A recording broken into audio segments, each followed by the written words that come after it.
Opening credits. Her Fighter. A Firefighter romantic short story. By Summer Cooper. Auto-narrated, using Google technology. Chapter 1. Ivy Simonette prepared for the evening ahead, as most women do. She had a light snack, immersed herself in a nice relaxing bath, shaved her legs, lined her jade eyes with makeup, dried her short black hair in an attractive way that framed her face, and put on a beautiful black silk dress that complemented her slim frame and olive complexion. Then she left her apartment and waited for the taxi scheduled to pick her up, to take her to the awards banquet she was headed to.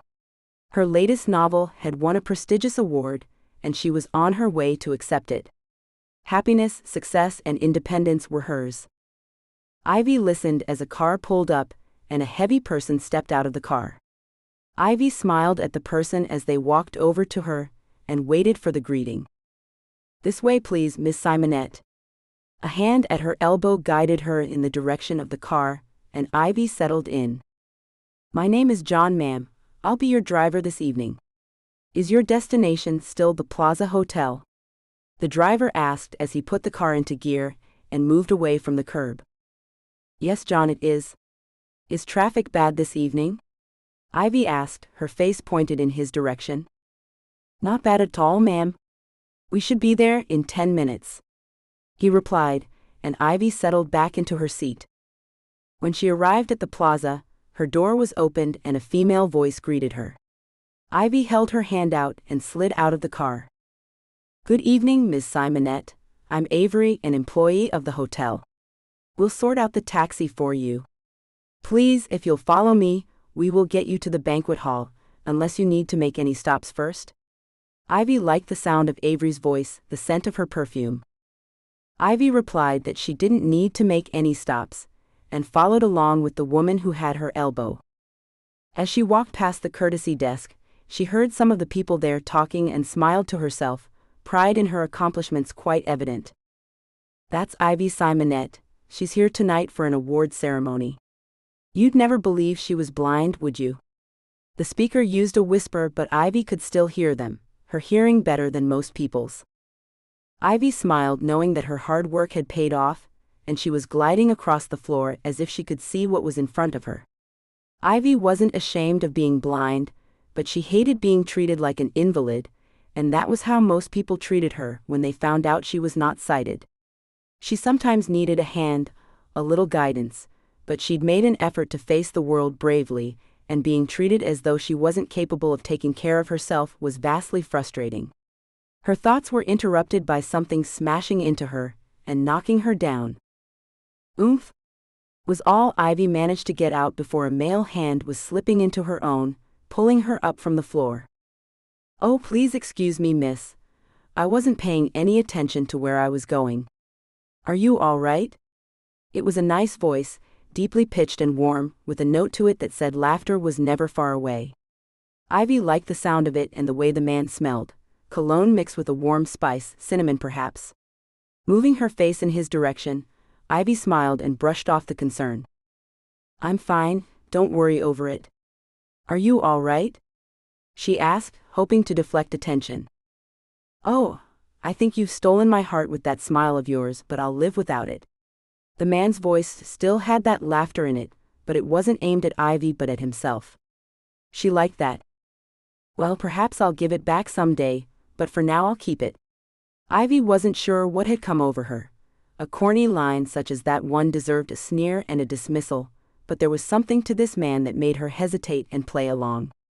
Maybe it was that note of self-confidence that seemed to say that the man could get away with such antics, because he wasn't the usual man but something special. She wasn't sure, but she was going to be late if she stood in the hallway with him much longer, as Avery reminded her quietly. "It was very nice to meet you. I hope you enjoy your evening, sir." Ivy held her hand out in the direction she could sense he was standing in, and wasn't surprised when he took it, slipping a card into her palm as he did so. Now what was this, she thought with a quirk of her eyebrow. She'd have her assistant check it later. "Good evening, miss. I hope to hear from you soon." Ivy's smile widened as Avery walked her away from the man, and guessed the card included a phone number. She decided to let some of her private thoughts show through and asked Avery a question. Was he wearing a wedding ring, Avery? Avery's response came quickly, No, Miss Simonette. I believe he's with the group of firefighters, having their annual ball in our ballroom this evening. I can find out more about him if you'd like. Ivy dithered for a moment, not sure it was a good idea, but decided to throw caution to the wind. Yes, please, and can you tell me what this card says? Avery took the card stock, presumably a business card, and spoke to Ivy. This says his name is Liam Howell and lists his phone number and address. I can find out more about him with that information. Thank you, Avery. I'll be sure to meet up with you before the end of the evening. Ivy stopped as soon as Avery's movements revealed the first sign of stopping, and waited. Avery placed Ivy's hand on the back of the seat and left her side. Ivy's assistant Emily, assuring Avery she could leave now with a smile and a thank you. I've just had the most incredible experience, Emily. I've met a man who gives really bad pickup lines, and I accepted his card. Can you set up an appointment with a psychologist for me? Ivy spoke with a laugh, letting Emily know she was only joking. Really? Emily asked in shock. You didn't kick him in the groin and stomp over him as you walked away? Shocking, isn't it? Ivy asked, very pleased with herself. Perhaps it was only a momentary insanity or a giddy feeling from how well things had been going for her lately, but Ivy had done something she normally wouldn't have done, and she was thrilled about it. Very. Do you intend to call him then? Emily asked, her employer also a very good friend. You couldn't be around Ivy long or do the things Emily had to do for Ivy without forming a bond, an understanding and closeness that did not come with most job choices. She had no qualms about encouraging Ivy's adventures or confidence in speaking with her. Besides, Emily sometimes thought that Ivy spent far too much time on her own. She'd like to see Ivy happy with someone special in her life. I'll find out more about him later and decide. Now tell me more about the room, please. Ivy changed the conversation abruptly, but she knew she didn't have long before she'd have to know where she was, who the people around her were, and where she'd have to walk to accept her award. Living without sight brought its own challenges, but with some planning and care she would be able to navigate her way through conversations and know what to expect. Ivy felt triumphant and well pleased with herself. At 27, she was about to receive a very prestigious award for one of her books. She had her own home, she'd learned to navigate a world without sight, and she was still alive. 10 years ago, she'd been in a car accident that took her sight, and nearly took her life. Her achievements defied fate, and what her own doctors had told her to expect from life. Even her family had tried to coddle her, tried to keep her from going out into a world meant for those that had sight. In the first year or so of her life without sight, Ivy had allowed the coddling, drowning in the depths of a deep depression. She'd been timid, afraid to leave home without someone glued by her side. Then one day she woke up in her bedroom at her parents' home, sick to death of hiding from the world that now terrified her. As she waited for her mother to come and guide her to the bathroom so she wouldn't fall over something she couldn't see, the pressure in her bladder growing, she became angry with herself.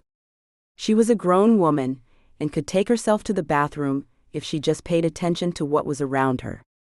She knew the path from her bed to the bathroom like the back of her hand, and made her first successful attempt out into the world without anyone there to guide her. She used the stick she'd been given but never used, to feel for any impediments, and walked close to the edge of the wall so she'd know where she was, and made her way not only to the bathroom but to the kitchen. After washing her hands, she went through to the kitchen, prepared a bowl of cereal, and was sat eating it when her mother walked in, shocked to see Ivy out of her room and eating. Who's here? Her mother had asked sleepily.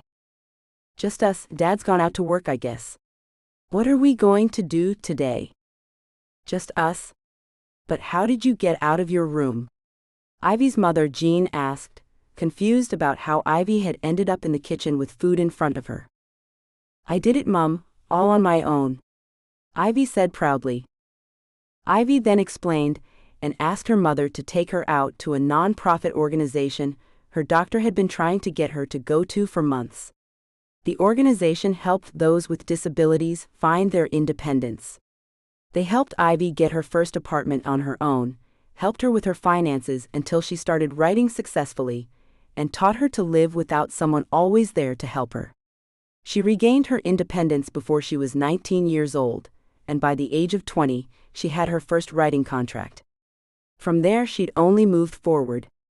It had been a lot of hard work, and she'd had a few romances along the way, but nothing had ever worked out. Ivy wouldn't let go of her independence, and that bothered both the men and the women she'd had relationships with.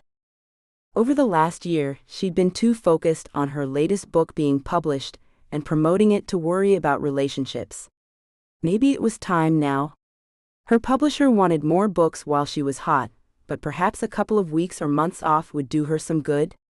Ivy was distracted from her trip down memory lane by a speaker calling the room to attention and refocused on what was happening around her, but she couldn't decide now which was making her antsier, holding that award in her hands finally or finding out more about Liam Howell. Liam wandered into the ballroom, pleased with himself and expecting he'd just made another conquest to add to his tally. He found his fellow firefighters in a huddle in the corner and wondered what had them laughing. He wanted in on the fun too. As he got closer to the group of men, he started to hear what they were saying, and his smile faltered. He was standing there, oozing that Howell charm that just makes you want to punch him so you can have half a chance with the ladies, and you could tell he had no clue who he was talking to. My wife saw them first and said, "That's Ivy Simonette. Doesn't he realize she's blind? She can't see him at all, and the charmer is working overtime on that little lady for all he's worth, I tell you." I had to run in here before I started laughing myself to death. Gina says the woman is one of her favorite authors, and said that it was one of the reasons we came tonight, so she could sneak over and hopefully meet her. But there was Howell, trying to charm her pants off, and she couldn't even see our handsome boy giving her his all. Ah, here he is. How does it feel, Howell?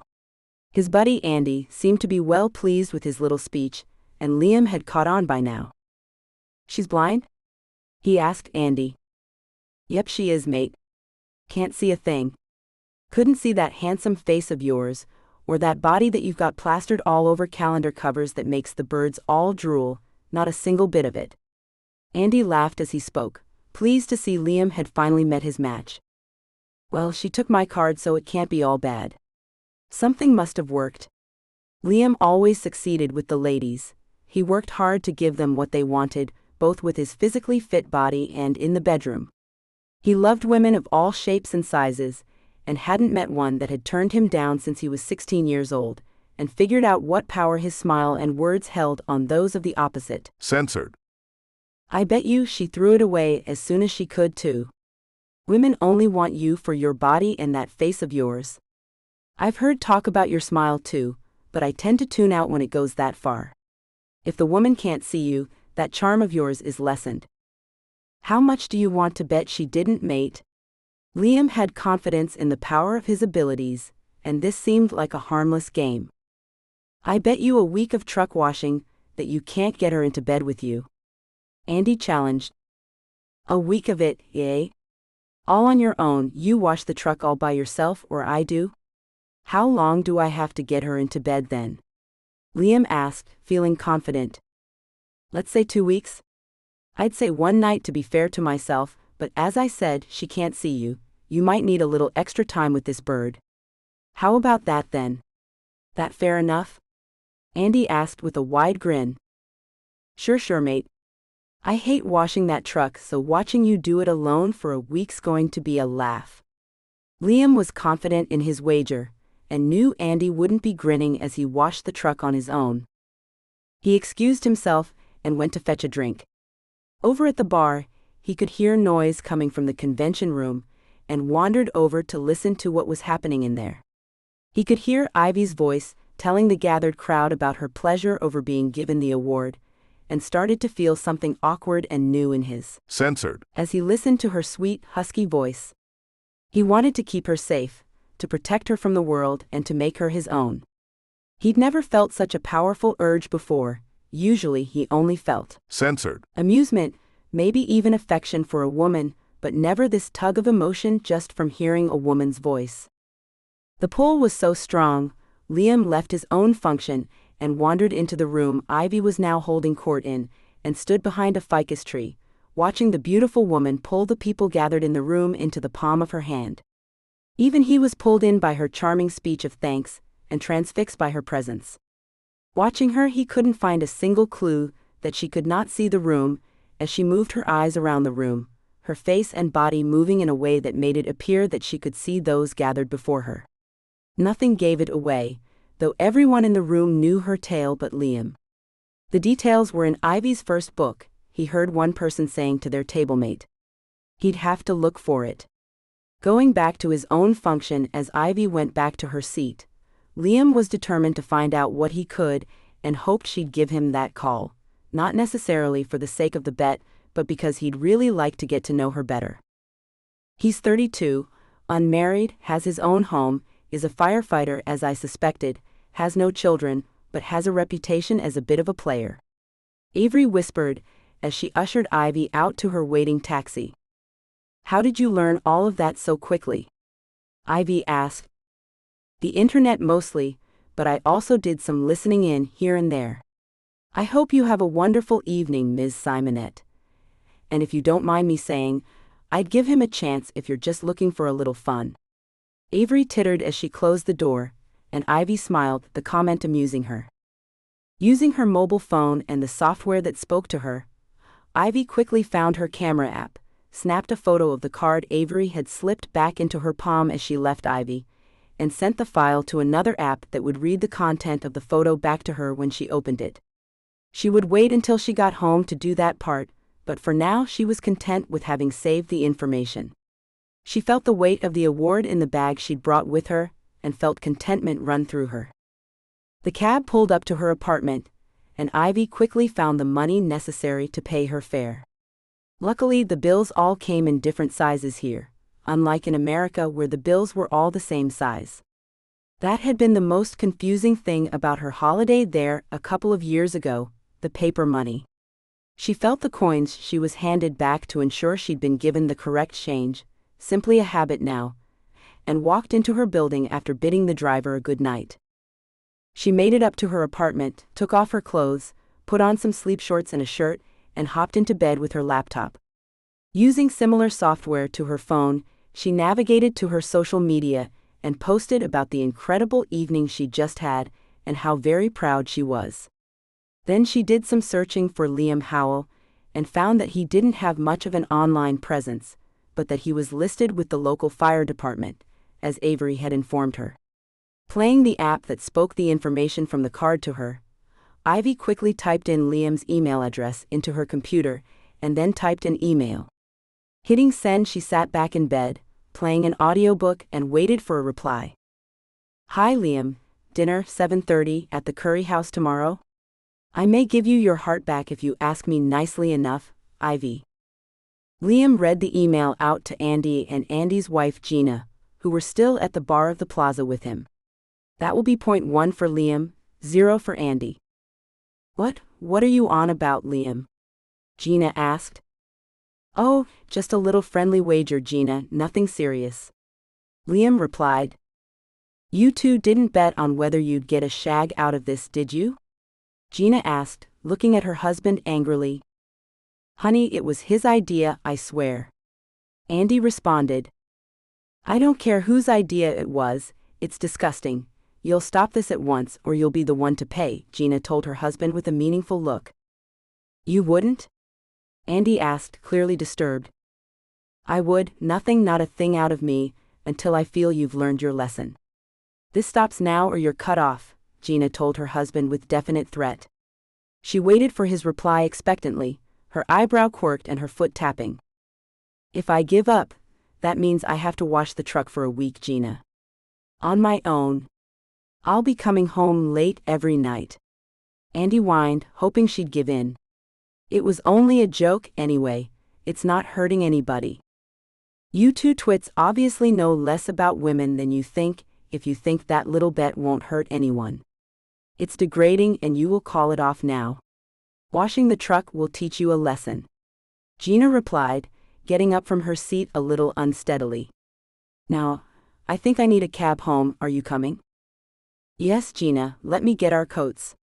I'll see you Monday, Liam. Have the hosepipe ready for me.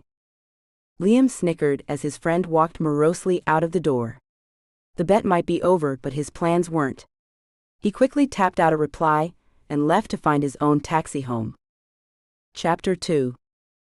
Ivy woke to find her mobile phone was plastered to her face and pulled it loose.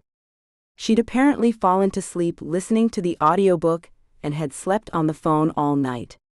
Wiping her cheek, she flicked the phone on and waited to hear whether there were any new emails.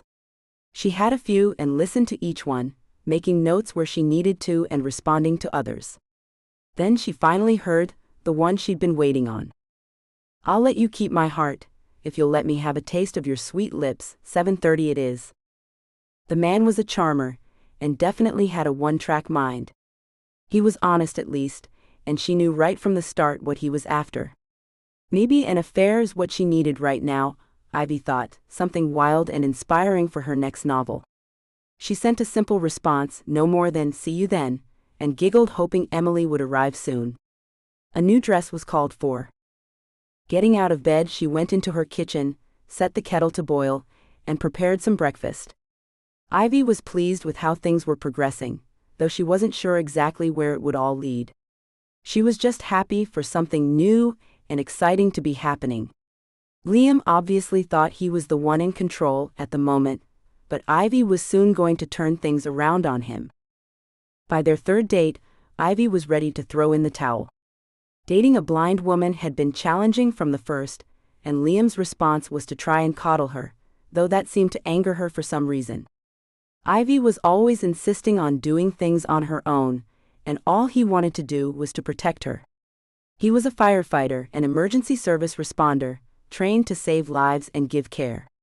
Letting someone just wander out into traffic with only her hearing and a cane to guide her along terrified him.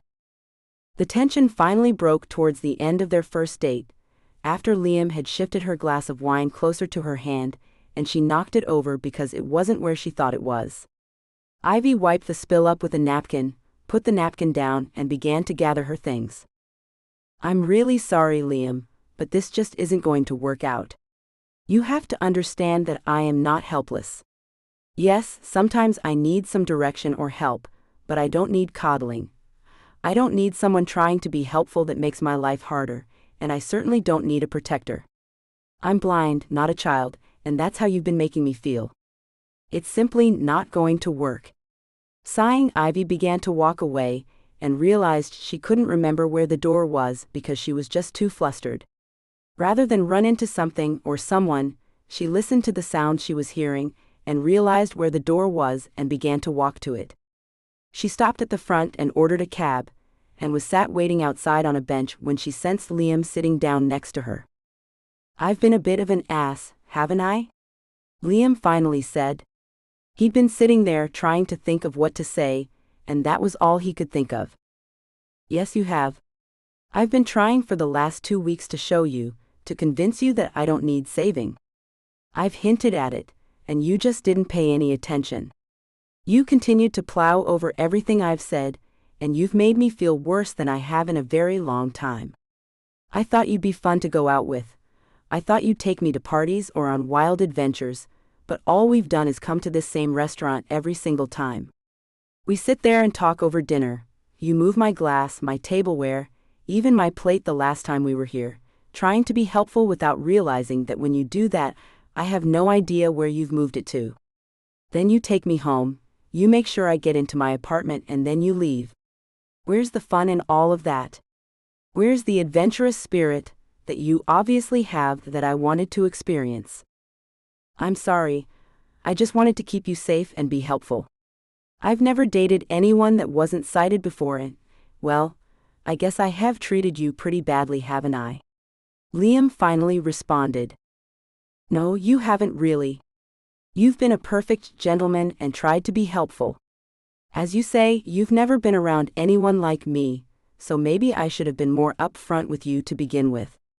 I was given the impression that you were a bit of a playboy, an alpha male, and I wanted to experience that. So I'm doing the same thing, aren't I? I'm judging you, and not being very fair to you at all. Shall we try this again, Ivy? I feel like such an idiot now. Hey, how about we go get a drink at a pub I know? That sounds like the best idea you've had yet, Liam. Shall we take my cab? If I'm not mistaken, that's them pulling up to the curb now. How did you know that? Liam asked, trying to figure the trick out. You learn to pay attention to the environment when something like this happens to you. Even light can be felt if you pay attention. This time I heard the car approaching, and by the direction the car moved in, I knew it was pulling up to the curb here.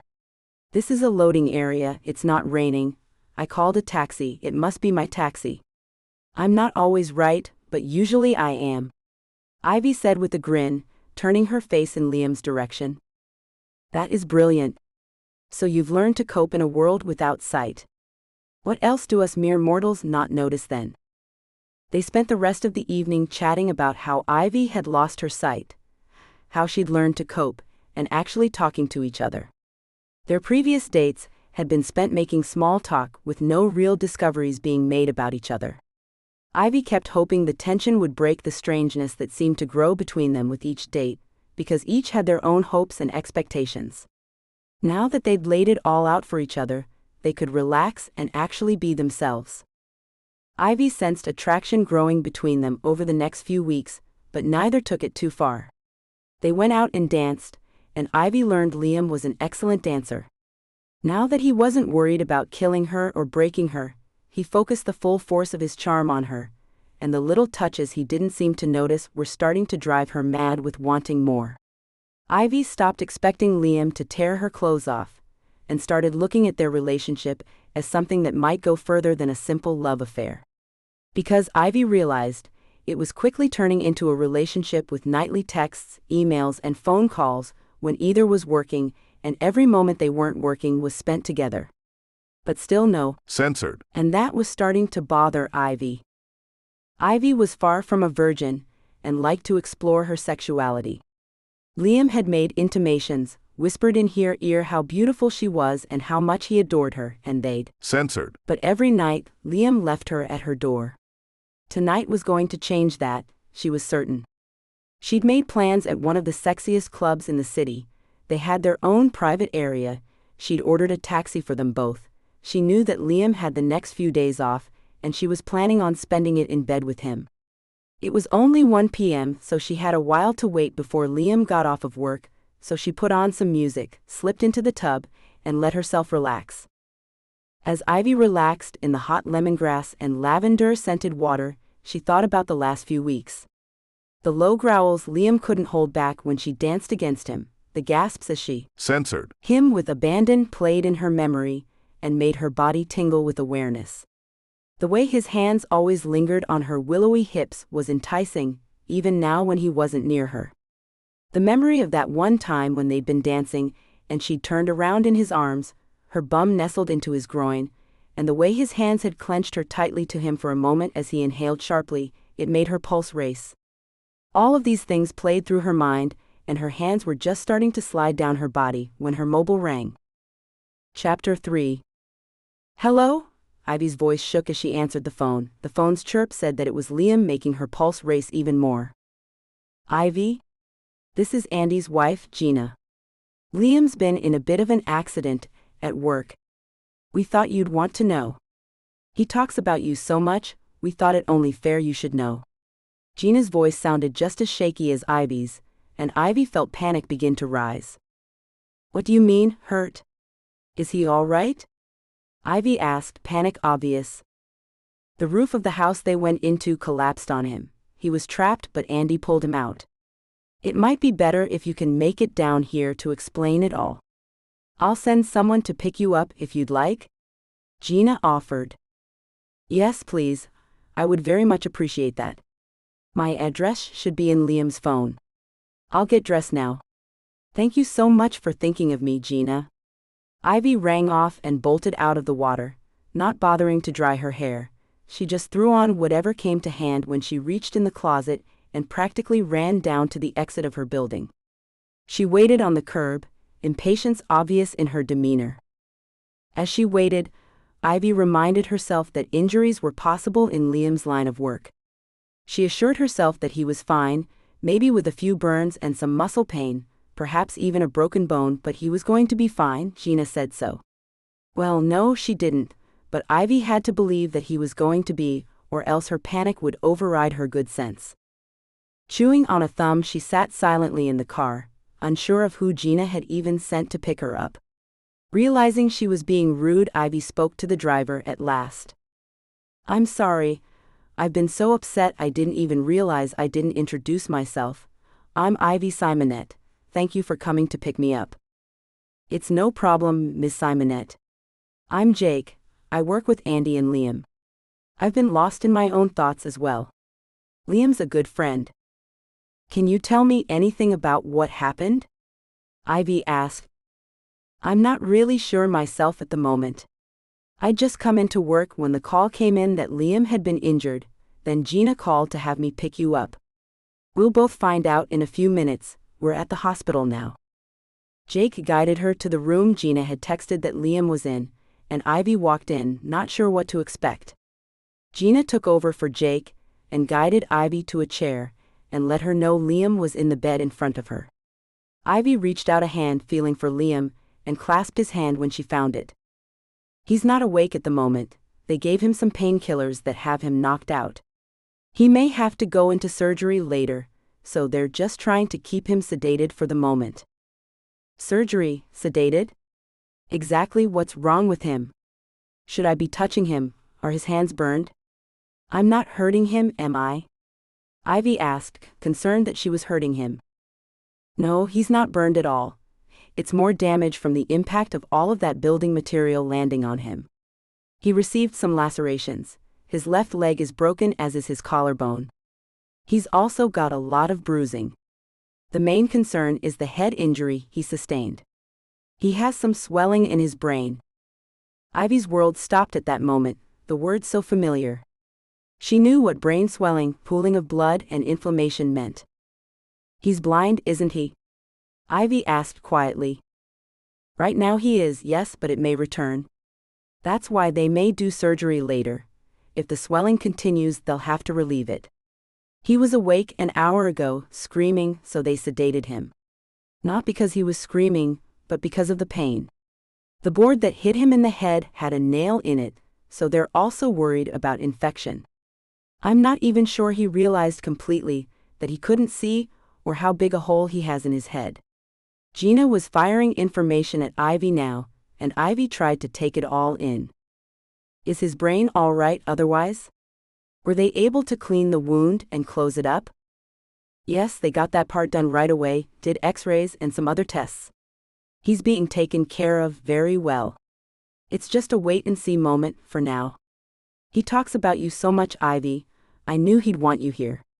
I'm so glad you came," Gina said, a smile in her voice, though her voice shook. "Thank you for calling. I can't thank you enough." Ivy settled in, stroking Liam's arm and hand. "Wow, you really do have an effect on him. Look at how his blood pressure has stabilized finally, Andy. I knew she was different. He's never been so serious about anyone before, but she even has a physical effect on him. You must be very special to him, Ivy. His blood pressure has been surging and falling since they hooked him up to that machine," Gina said. Ivy just smiled in response, not sure of what to say but feeling pleased. The next week was hectic but agonizingly slow at the same time, a lot of hurry up and wait. The swelling in Liam's brain slowly started to subside, and he didn't have to have any surgeries. He started walking on his cast 2 days after his injury, and with Ivy by his side, he learned to navigate the new world he inhabited. He barely spoke to anyone, and wouldn't allow any help from anyone but Ivy. He clung to her as if she was his lifeline, but he still wouldn't come to terms with the extent of his injuries. Liam wouldn't face up to the fact that his sight may never come back, and kept talking about when he was able to see again. He was on temporary leave from his position with the fire department, and when he was released from the hospital, he agreed to go home with Ivy so that she could keep up with him and help him. Ivy was becoming frustrated with him because he wouldn't stay off his leg and insisted on walking constantly, as if that would somehow speed up the healing process. Ivy heard him thumping through the apartment the first night and thought it was time to have a long talk with the stranger Liam had become since his accident. "Liam? What are you doing, Liam?" She followed him through the hallways, but he never responded to her. "You know you can't run away, right? I can hear you wherever you go, and I know you can hear me. So keep ignoring me if you want, but unless you leave the apartment, I will still be able to find you." Ivy heard him stop and sigh deeply. Then he started walking again. Ivy thought a few swear words at him, wondering if her parents had felt like doing the same with her, and just kept following him, knowing he'd get tried eventually. Maybe this was how he worked out the fear, anger, and despair that had caused her to hide in her room for a year. Finally, he came to an abrupt halt in front of the couch in her sitting room and sat down. "Ivy, I can't see." Liam finally spoke to her, sensing her on the other end of the couch. "Yes, I know, Liam," she responded quietly. "What am I supposed to do now? I'm a fireman, we need to be able to see." "Now isn't the time to worry about that, Liam. You need to focus on right now." "I can't do that, Ivy. I have to know what's going to happen. What to expect. I can't live here with you forever. I'll just be a burden to you. I can't go home. I have no idea how to even go about making a phone call without you there to do it for me." Liam's voice broke as he finished speaking, and Ivy knew that he must have tears in his eyes. "We're a pair, aren't we? Two blind people huddling in the darkness." "Well, first of all, I'm not huddling, but you are. You can do that, or you can start learning about how to come out of the darkness, so to speak. You may always be in the dark or your sight may return, but right now you have to face that you can't see and learn to cope with that. You aren't going to survive if you don't. You'll drown in your own misery." Ivy spoke harshly, but she knew that's how she had to approach Liam. Gentle kindness and coddling wouldn't work on him. He needed reminding that he was a man, and he needed to act like one. "Then there's the beauty of being in the dark," Ivy added. "Beauty? What beauty can be found when you can't see what you're looking at?" Liam asked, a snide note breaking through. Ivy just smiled and moved, letting her robe slip from her bare shoulders. "Oh, there are many beautiful things to be found in the dark, Liam. If you'll let me show you." She moved over to him, careful of his leg, and pushed him back against the pillows on his end. "There are sounds, smells, sensations that you have never noticed before. Sure, you felt censored skin before, you've tasted it, but you've never tasted it or felt it like this. Feel me now." She took his hand and placed it on her shoulder as she braced herself over him, her hips straddling his. "Feel that? Slide your hand down now. It's not just skin, is it, or a smooth sensation, it's something alive. You can feel the heat of it, you can feel my blood pulsing through my veins. Taste me," she said, and offered a finger. As he took her finger between his lips, she gasped and he gasped with her, the sound much more than an indication. It was communication that he'd never really paid attention to before. There was heat in that sound, need, censored and excitement. She felt his response between her thighs and smiled. This might work. "Smell me," she said, and moved her censored down to his face, resting her censored on each side of his face. What might seem crude wasn't, however, because he reached his hands up to her censored and inhaled deeply of her scent. He smelled her perfume, the scent of the soap she'd used, and something else, something that had to be the scent of Ivy. Ivy let Liam explore her body, careful of his injuries, but moving over him with each new place he reached for. Surprisingly, he let her censored go, after placing a censored between them, and moved his hands down her body, pushing her up so he could inspect her belly button, then back down so that he could lick her neck. He tasted her, felt her, smelled her, and finally he knew Ivy's world, he knew her. Realization dawned within Liam, and he knew that there was beauty in this world. With her words and sounds she showed him there was a beauty in this world he'd not recognized, With her body she showed him the beauty of a woman's skin, though hers felt unlike any he'd felt before, somehow smoother and silkier than other women's skin. Her body was slim, he'd seen that, but now he felt how tiny her waist was with his large hands, how his fingertips could meet, how he could move her with the slightest pressure.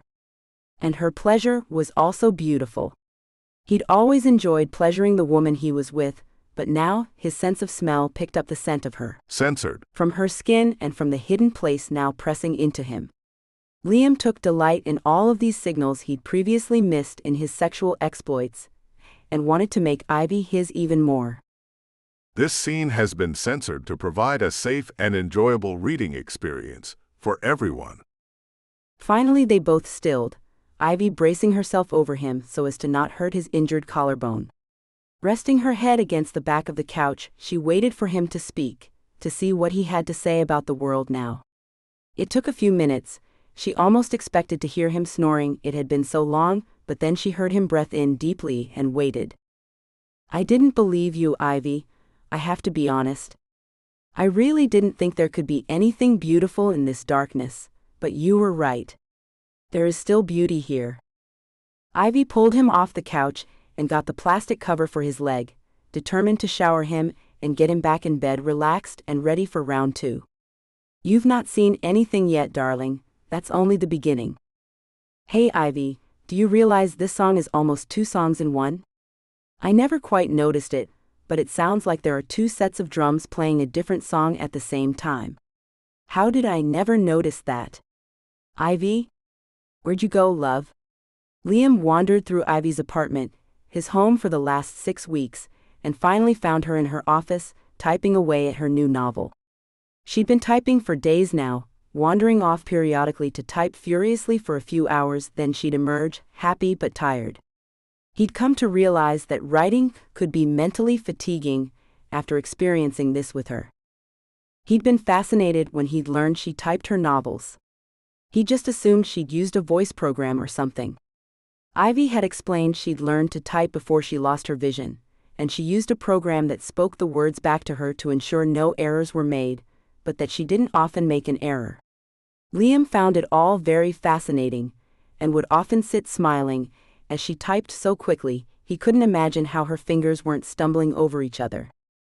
As he walked into the room he called out to her again, but stopped as he realized he could see something, light maybe, and some kind of shadow.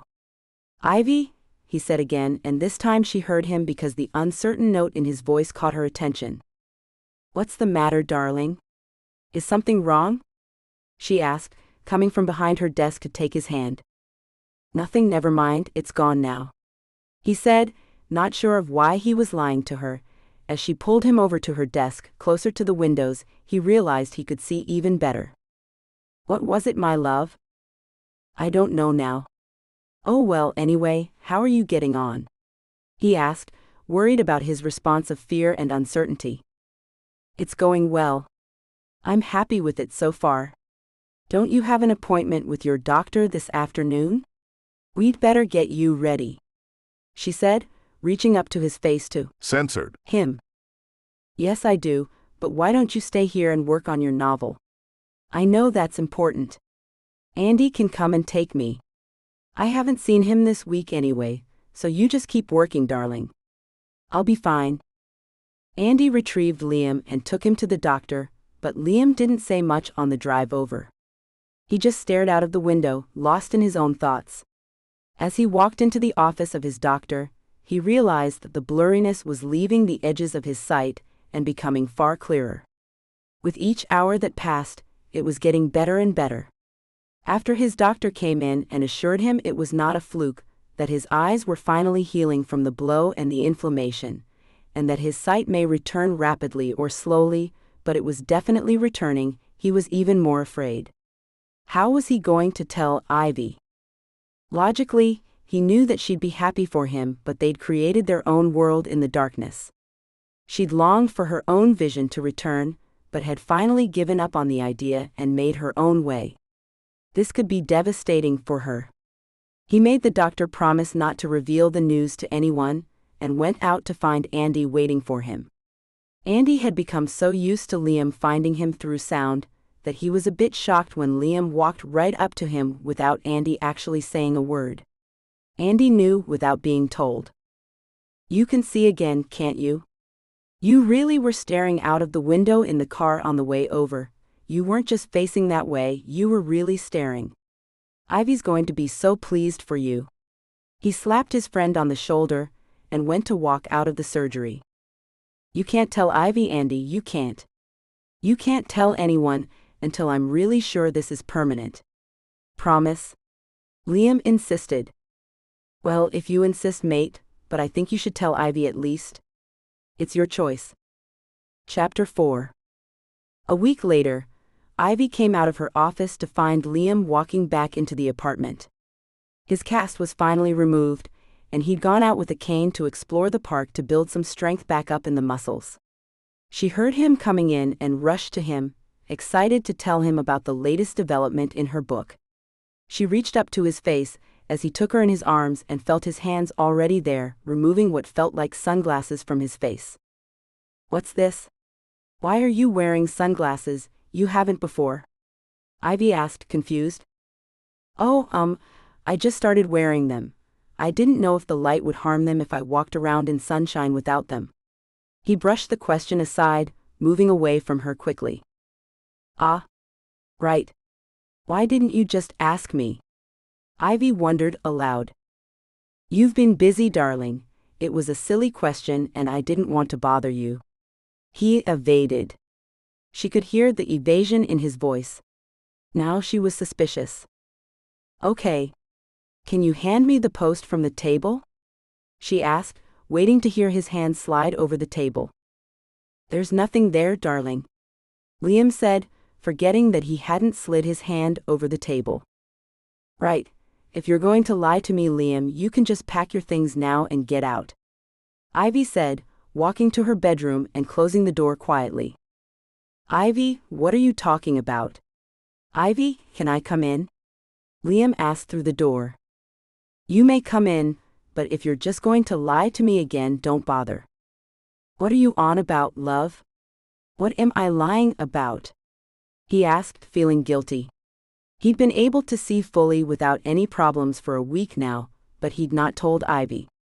He'd watched her, realizing that he was in love with her, but he couldn't tell her that either. She might accuse him of pitying her, and he had no idea of how to get around the mess he was in. "You know very well what I mean. What color is the duvet?" she asked.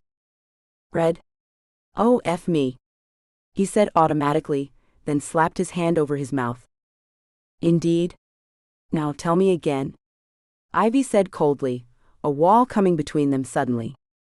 "Ivy, I had no idea how to tell you, darling. I didn't mean to lie, I swear. I just didn't want to destroy what we have," he pleaded. "That's the fastest way to do it, darling, by lying to me," she responded. "But Ivy, we've had such a very strange relationship. It started out as a way to prove myself to some, well, to prove my charm could work even on the blind, and then I found I absolutely adored you. But you were so prickly about your independence. Early on, I wanted to protect you so desperately. I almost wanted to own you, but you weren't having any of it. You tore that idea down quickly and trampled it into dust. Then I had the accident, and everything changed. You showed me how to live with or without sight, and I didn't want that to change. I know we've never said it, but I love you. I've never said that to another woman, but I do. I love you desperately, and I didn't want to jeopardize that. I couldn't tell you." Ivy hadn't said the words either, she'd never used them, too afraid of giving up her independence, but she realized now that this was her chance at real love. Maybe even the one true chance she'd ever had. "I suppose we aren't the best pair at this, are we? We're both so afraid to commit, for our own reasons, that I suppose you did think that was the only option." She moved on the bed, gesturing for him to come and sit next to her. "I'm not saying it was okay to lie to me, Liam. That had better be the last one you ever tell me, but I can see why you would. Especially if you love me." "Do you really?" she asked, hoping this wasn't another lie. "Yes, I do, darling. Ask anyone that knows me. The simple fact that I'm living here has everyone at the station bowled over. I've never really had a relationship, never a long-term commitment. Staying overnight is the longest I've ever lived with a woman. This is so very new to me, and I'm so lost. I've found you, lost my sight, regained it, and I've been terrified I was going to lose you. It's been so confusing for me. Liam said and took her hand, watching her lovely green eyes move around in confusion, as if she was trying desperately to find his face to look for sincerity. His heart broke for her in that moment, and he swore he'd never again lie to her. Liam never wanted to see that look on her face, ever again. Right? But you can see again, you don't need me anymore, she said, giving him an out if he wanted it. I will always need you, Ivy. You are my heart now, my everything, and without you I might as well lose the ability to see again, because my world will be meaningless. I need you to make me whole, whether I can see or not, because you are the other part of me. You know my fears, my secrets, my hopes and dreams. You understand me, and I hope you love me. Well, Liam, I do. Oh my, I never imagined it was this hard. I do love you, she said finally, the words pulled out of the depths of her soul. She'd hidden that emotion away when she lost her sight, locked it away as a defense. She couldn't get by in her world with vulnerability, and love was vulnerability. It was a weak emotion, but Liam had shown her there was a strength that came with love, a companionship and a partnership that she hadn't realized existed. She drew strength from him and she returned it. Perhaps that really was love, perhaps that's what had been missing from her life, even more than her sight, someone to lean on and someone to lean on her. Ivy reached her hand out to him, needing to touch him. The sudden realization that she could have sent him away, and that she could have destroyed what they had, by refusing to listen to him, made her heart censored, and the wall that had gone up around her heart melted instantly. Liam took her hand and pulled her to him, drying the tears that had suddenly come to her eyes. This scene has been censored to provide a safe and enjoyable reading experience for everyone. You are my home, Ivy. You are what makes me real. I far more than love you, I need you.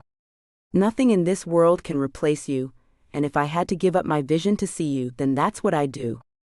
Liam whispered against her sweat-dampened hair, still joined to her body. Well, I have to say, Liam, it's good one of us can see. I have a feeling we're going to need to see test results if we keep doing this. She laughed. What do you mean? He asked, not sure what she meant. We haven't used protection, my love. What usually happens when people don't? She asked, the idea pleasing her. Oh wow. Do you think so? Would that be all right with you? Do you want children? He asked, worried she might not. I didn't used to want them, but they'd be part of us, wouldn't they? We'll find out tomorrow, darling. Never fear. Now, I want to show you how much I love you again. Are you up for it? She asked, teasing him by squeezing him intimately. Liam gasped, blood flowing directly to the hard flesh she was now somehow stroking from inside of her body. I don't know how you're doing that, but don't stop, it's glorious. Ivy hushed him by pulling his mouth down to hers, her world complete and happy now. She'd been so happy when she accepted that award for her book, so certain that she couldn't feel any more complete. She knew better now. Nothing quite compared to having the man you loved in your bed, in your heart, and in your life. Ivy was now truly complete, part of a whole, and though some might say she should have been happy with what she already had, she was greedy enough for Liam to not care what anybody thought. Thank you for reading my book. If you like this story, I think you'll enjoy my book Dark Desire. About Summer Cooper. Thank you so much for reading. Without you, it wouldn't be possible for me to be a full-time author. I hope you enjoy reading my books as much as I do writing them. Besides, obviously, reading and writing, I also love cuddling my dogs, shouting at Alexa, being upside down, aka yoga, and driving my family cray-cray. Follow me on Facebook, Instagram, Goodreads, BookBub. Get in touch at hello@summercooper.com. www.summercooper.com. Closing credits. This has been Her Fighter. Written by Summer Cooper. Auto-narrated using Google technology. Copyright 2024 by Lovie Books Limited. Production copyright 2024 by Lovie Books Limited.